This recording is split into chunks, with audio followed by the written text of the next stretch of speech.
Hi everyone, I just want to make a quick video on some of the new rules and reward emissions for Epoch 9. Now the biggest change is that in Epoch 8 you bought CML coupons, testnet CML coupons directly, and instead we're selling something called coffee. Coffee represents USDT that's bridged into the T project ecosystem. So contestants will use BNB chain and to exchange coffee and USDT at a one-to-one rate. They'll do so using this Google form here, and you just sign in. You put how much you like, the total payment, and this is the address to pay. Remember that you will need to go into your wallet and change the network to Binance chain, and then if you don't have any USDT, you can of course go to pancakeswap.finance and exchange your whatever other tokens you have to the correct one. And so this is a manual process. After this is done, you'll have some coffee in your T-browser wallet.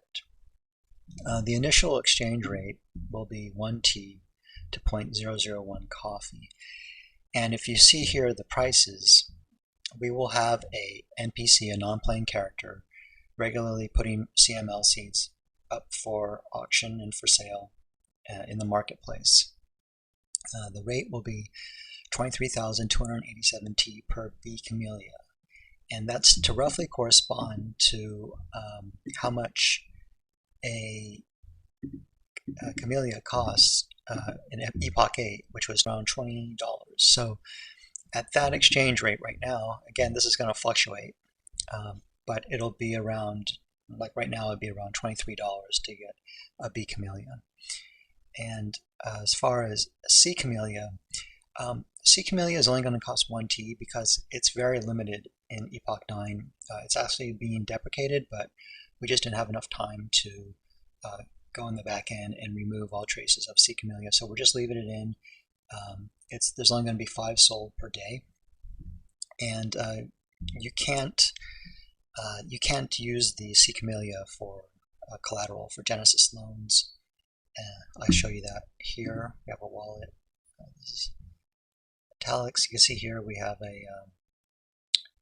a B Camellia up for sale at that price. So that's going to be roughly $23 at the current exchange rate.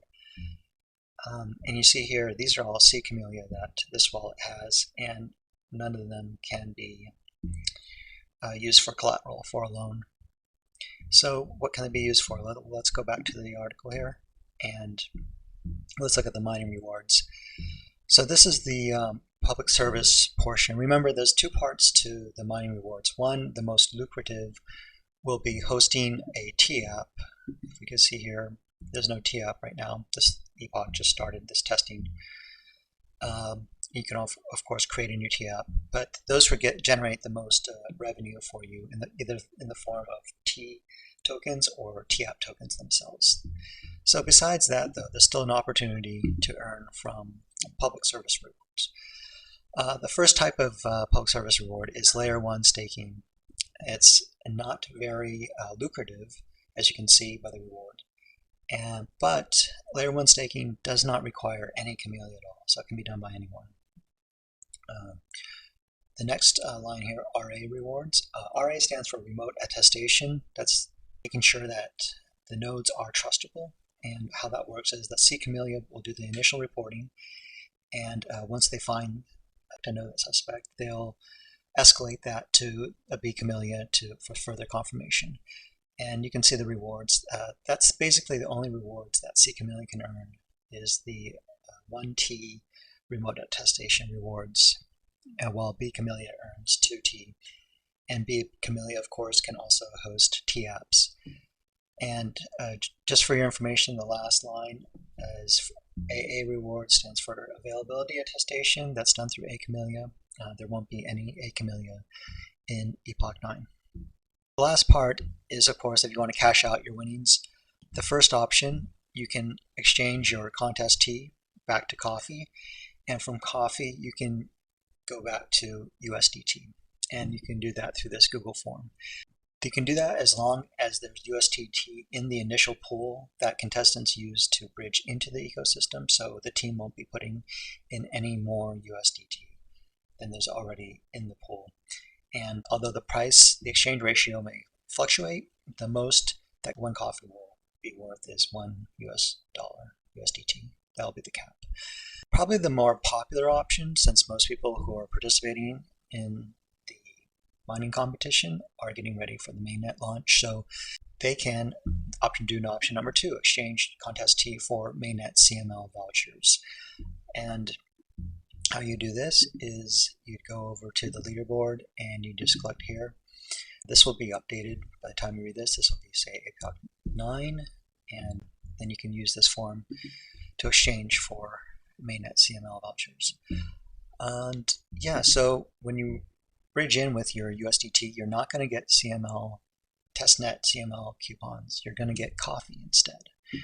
And with that coffee, like this contestant has 2 coffee, then you'll have to sell your coffee for T.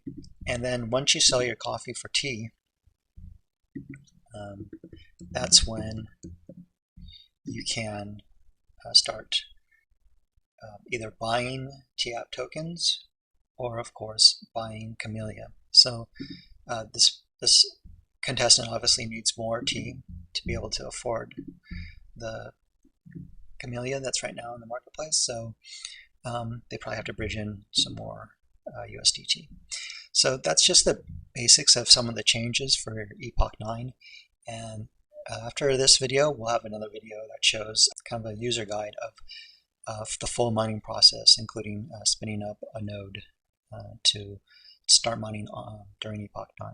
And again, if you have any questions, come join us in our Telegram chat linked in the description.